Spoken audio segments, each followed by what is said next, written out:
Hey everybody, Josh Sigurdson, World Alternative Media here. And when people think of quality cannabis, especially medical, they think of British Columbia, Canada. Well, we are here in the mountains of beautiful British Columbia to check out an incredible private operation run by an incredibly hardworking entrepreneur. So let's check it out.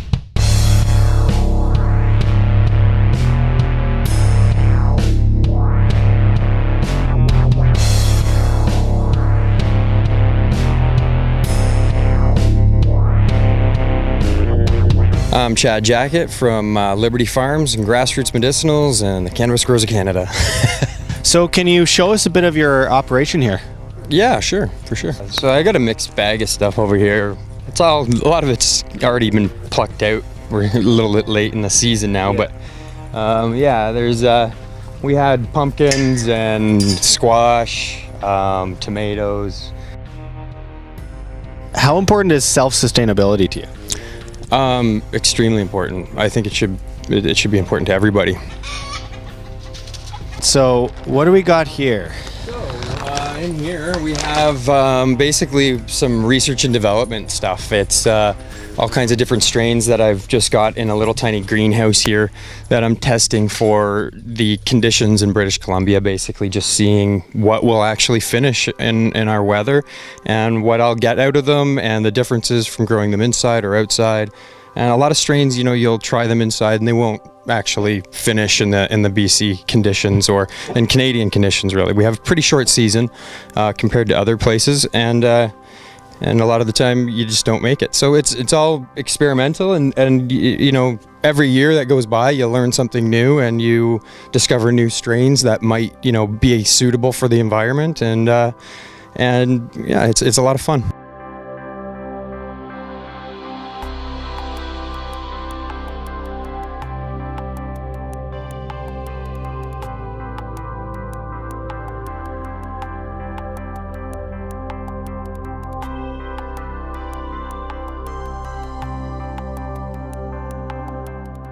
Quality-wise, what's the quality of the cannabis you have here compared to, say, government pot?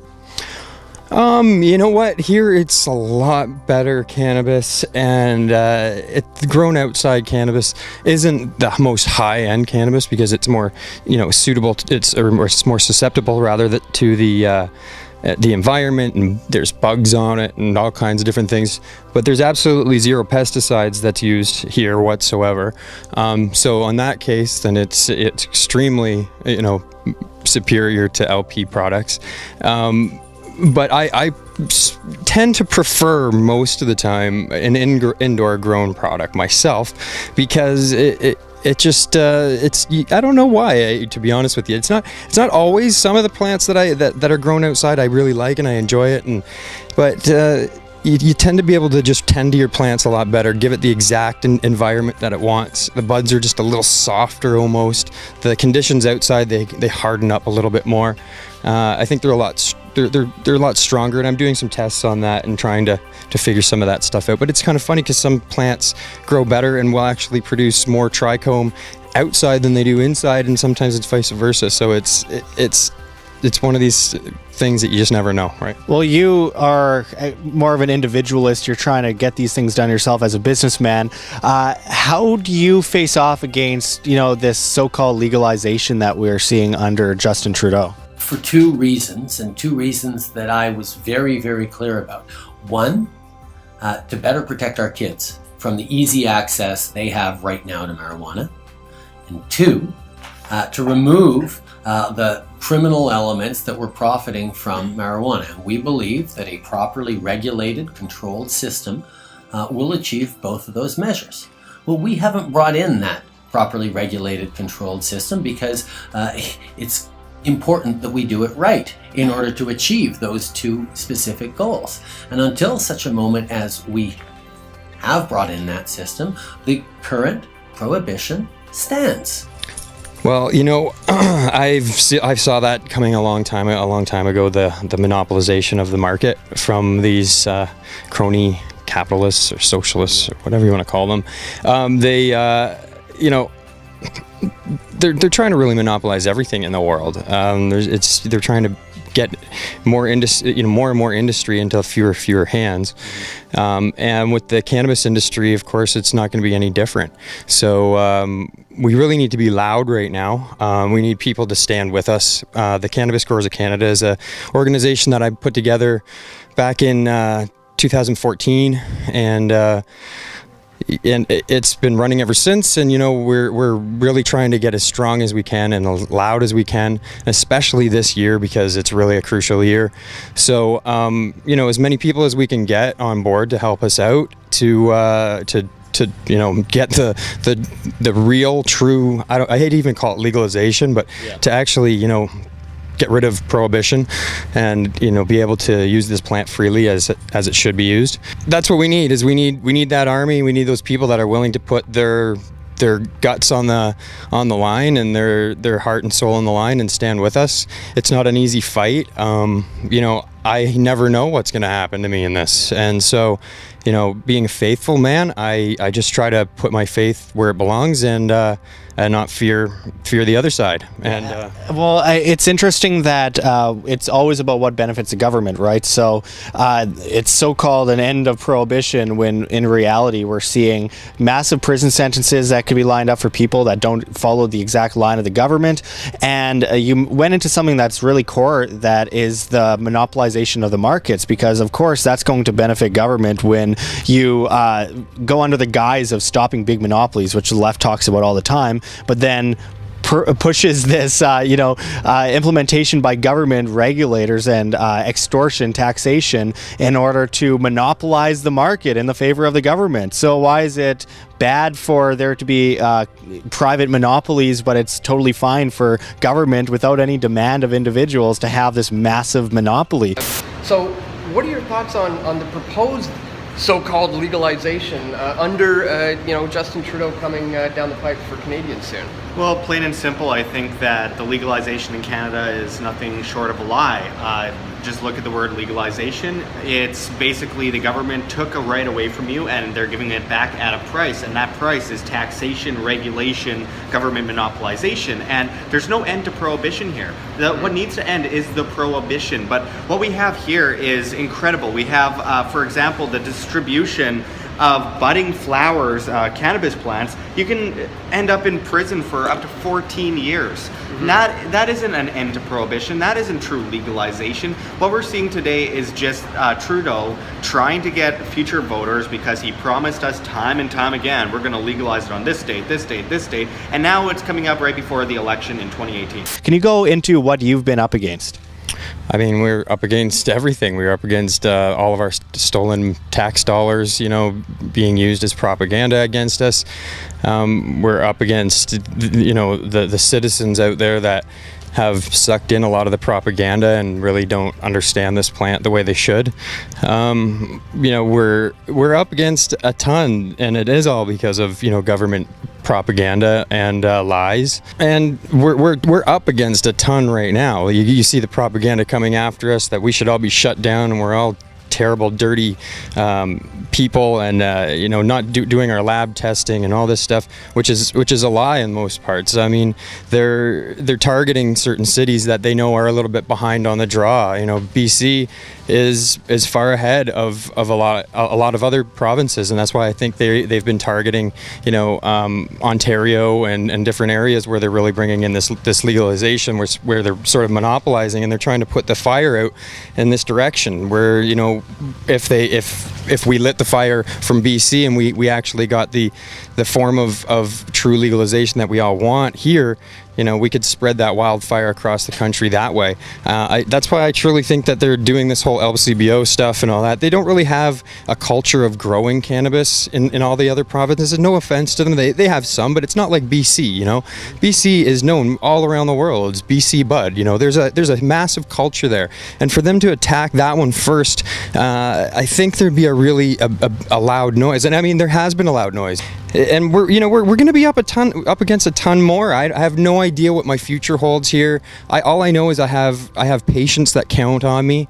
I can't sit back and let them use LP poisoned cannabis, organograms, pesticide laden crap. And so for myself, I have to just continue to do what I'm doing. I have to continue to do the research and development that I'm doing. I'm one of the only people in the country that I know of that actually has Charlotte's Web, and it's because of a lot of this testing that I've been doing outside and figuring things out. There's so many different strains for different people, and for any of the knowledge of what's been going on out here to be pushed aside, that's been going on out here for the last 20 years to be pushed aside and just replaced with just this corporate socialist driven, it's really annoying that they've gotten so much tax dollars handed to them too. Yeah. A lot of them have gotten subsidies. You talk about, what we're up against with the government. They've gotten subsidies to the tune of, 44 million, I think it was, with one of them that I can think of right off the top of my head. They're getting our money given to them left, right, and center, and then they're turning around and handing that money back to the government, I guess, for lobbying. It's quite a circle that they have going on here. So I don't know. Well, what do you say to people like in the cannabis community that are really supportive of this legalization push by Justin Trudeau? Like, what's your message to these people? Well, you've been fooled. You've been had. It's all bull. And I pardon my French. I don't mean to swear, but it's definitely not legalization. It's never was legalization. You have to have faith in God and in yourselves, and you have to realize that the government only does these things. This legalization that's coming in from the Liberal government is a legalization that they know that they have to be the head of. Otherwise, the people will be the ones bringing it in. So when the people are, this groundswell effect happens, and the people, make enough noise and realize, that a plant, what they've done is the knowledge has really just come to light. People have realized how beneficial this plant is, and what all the lies that the government's been saying. So the internet is a funny thing. It works two ways. We use it to acquire information about things like cannabis and different things and things going around the world. But the government also does that to acquire information about what we're doing and what the movements that are going on within us and what we're starting to understand. And so they're watching us on the internet, and they're figuring out that, hey, these guys are realizing that cannabis is really beneficial, and they're sharing this knowledge back and forth. Well, now we have to put our head on that movement and act as if, hey, the government's here and we were your saviors all along, and we're here to bring you legalized cannabis and steal the movement, and then give you some terrible washed out, big box, grayed out, monopolized system where you're not even allowed. It's actually worse than it was under prohibition. So it's brutal, man. And I really just hope that the Canadian people really rise up and wake up to all this stuff, because truly, if you can grow a plant in your backyard and you don't have to, get hooked on pharmaceutical drugs, that's a huge thing. Pharmaceutical drugs are a terrible thing. I know, because I was on a lot of them myself, and it's not an easy thing to get off of. You don't even realize that you're actually going down the path of being addicted to something, because you just think you're taking something to get out of pain, and my doctor told me that, and you go down this pathway. Before you know it, you've lost yourself. And I'm telling you, there's so many people that are out there that are going down this pathway, and if they could just grow a plant, and just the growing of the plant is medicinal itself, I'll tell you that right now too. But if they can just grow a plant that actually helps 80% of the things that pharmaceutical drugs are actually helping them with, then I think that's super beneficial to people, and I think it's not very beneficial to the powers that be in the pharmaceutical industries and those that want to control us and want to benefit from our suffering. Absolutely. People shouldn't settle for less. They should always settle for nothing less than freedom, and I think that's a great way to end it off. But Chad, I wanted to kind of go quickly into the farm to table kind of aspect. So what does it take to get from here on the farm to the dispensary to the table? Okay, so it's a lot. So there's a lot of trimmers. Everything here on the farm is hand trimmed. Nothing here sees a machine. We don't even have any machines on the property. Even the smallest of small buds gets trimmed off with a pair of scissors. And from there, you've got to dry your cannabis. You You have to cure your cannabis, and then you have to package your cannabis and take your cannabis to wherever it needs to go. And yeah, it's and you have to get through the gauntlet of, highway robbers that call themselves the police agency, that are set up all over the place, and especially since this legalization thing happened. I've noticed here in BC and especially in the country, there's just roadblocks everywhere. It's getting worse and worse, and they're claiming they're looking for impaired drivers or whatever, but they're all sniffing and going, "Oh, I smell cannabis," even if they don't smell cannabis. So I also say to everybody out there, they're not professionals with their nose. They don't have a certification of sniff, and do not just allow them to come and search your car just because they say they smell something, because it's arbitrary, and don't allow searches. So, well, how many dispensaries sell your product? My product, it's hard to say. There's quite a few dispensaries out there. We are joined by Molly Snyder, who is here at Grassroots Medicinal in Squamish, British Columbia. Can you go into Grassroots Medicinal, how important this business is for the customers that come in, and for the free market, and your experience working here? Sure, great. So this place pretty much saved my life. I've worked retail my whole life, but my mom asked me when I was in high school graduating, "What do you want to do with your life?" And I said, "I want to grow cannabis." And she said, "You need to find something else to do because that's illegal." Someone like me, I don't think I'd want to be doing anything else. I feel like I've been given the blessed dream of living your dream, and so for just the workers aspect of it, it's a great job. It's, for a lot of people, this is their life. Cannabis is their life. So being able to actually just talk about something you're passionate about, sell a product that you're passionate about, and it's a good thing for humanity, it's life-changing. And then for the customers, they have two choices. They come to someone like us, or they buy it off the internet from the government. It's been radiated. You don't know what it is. They don't let you smell it or touch it or anything before you buy it. And if you don't like what you got, can't return it. Have you seen any kind of attacks from the government at Grassroots Medicinal? Is there some kind of effort to shut you guys down? So far, I think because of the municipality here in Squamish, we've been very lucky. So they want us here, the community wants us here, and we felt nothing but love.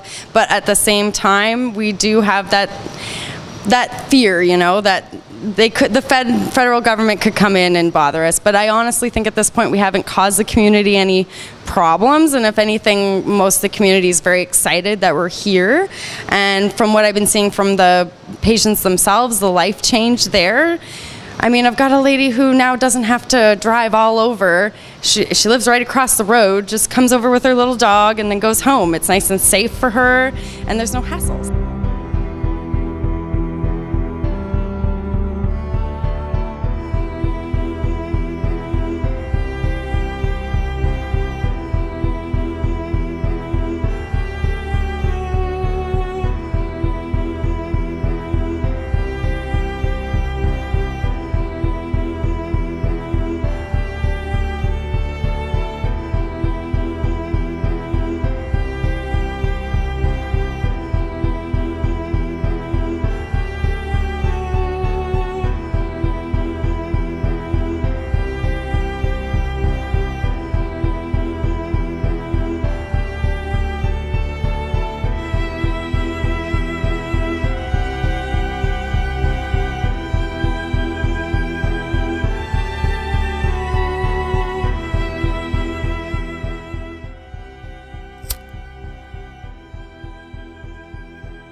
Like what you see here at WAM? Don't forget to check the links below. GoFundMe, Patreon. We can't do it without you. Any donation is very much appreciated, especially as we are so overwhelmingly demonetized and censored by YouTube as the Anti-Defamation League comes in and flags all of our content as hate speech. You can also find me at Josh Sigurdson at steemit.com. That's steemit.com, the future of social media, where you get paid in the upvote of your post via Steem, the cryptocurrency. You can also find our Bitcoin address in the description and the comments below, as well as on the screen for you to scan if you please. And don't forget to come on down to Anarchapulco in Acapulco, Mexico in February, one of the best events of the year, and you can save money on your tickets by typing in promo code WAM. That's WAM. We'll leave the link below for you, and until next time, don't forget to subscribe. This is Josh Sigurdson signing out from World Alternative Media. Find the truth, be the change.